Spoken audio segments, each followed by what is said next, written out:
Pernah nggak sih Anda merasa deg-degan pas harus mempertahankan argumen? Atau mungkin ngeblank pas lagi sesi tanya jawab yang penting? Tenang, di sini kita bakal bedah bareng-bareng playbooknya, panduan buat menguasai dua skill komunikasi yang penting banget ini.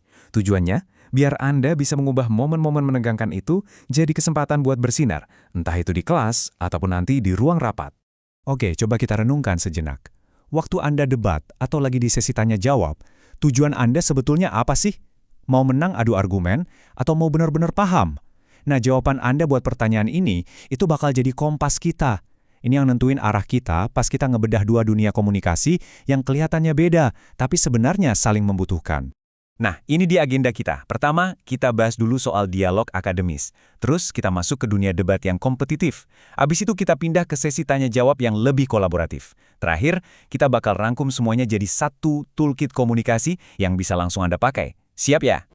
Oke, kita mulai dari yang pertama ya, menguasai dialog akademis. Dengar namanya mungkin kedengaran formal banget ya, tapi percaya deh, ini bukan cuma soal teori di kelas. Kenapa ini penting?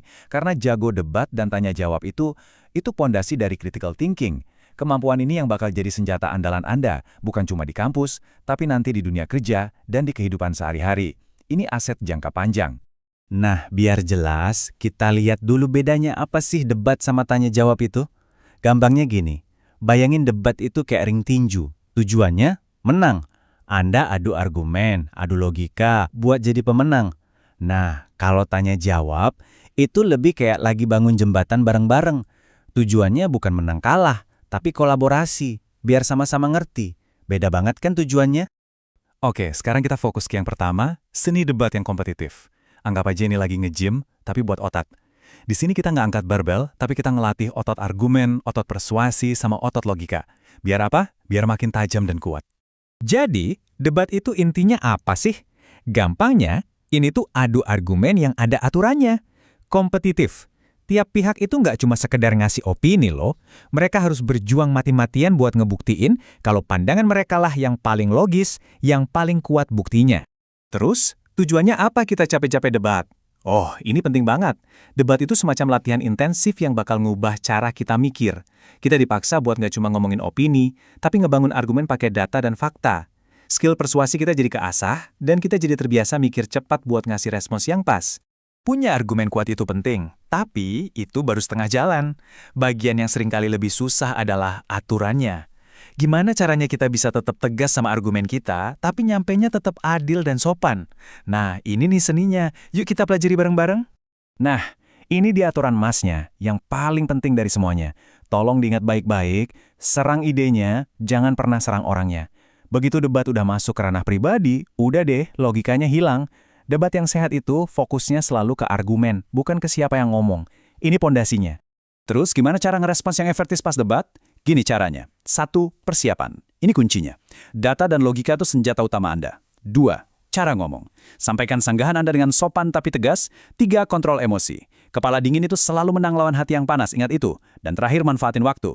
Waktu Anda terbatas, jadi jangan disia-siain. Coba diperhatiin kalimat ini. Kelihatannya sederhana, tapi ini sakti banget. Dengan hormat, saya tidak sependapat karena ini tuh formula yang sempurna. Kata dengan hormat itu nunjukin Anda ngehargain lawan bicara. Terus kata karena itu langsung ngebuka jalan buat argumen logis Anda. Jadi lawan bicara nggak langsung defensif. Canggih kan? Menang debat itu bukan cuma soal jago ngomong loh, tapi juga soal mentalitas. Pendebat yang hebat itu gimana? Mereka percaya diri, tapi nggak sombong. Mereka kritis ke argumen lawan, tapi juga mau mendengarin. Yang paling penting, mereka menghargai lawan debatnya, karena mereka tahu ide yang bagus itu justru sering muncul dari adu argumen yang sehat. Oke, kita ganti personeling sekarang ya. Cukup dulu soal kompetisinya. Sekarang kita masuk ke ruang yang lebih kolaboratif. Nah, disinilah letak kekuatan sesi tanya-jawab.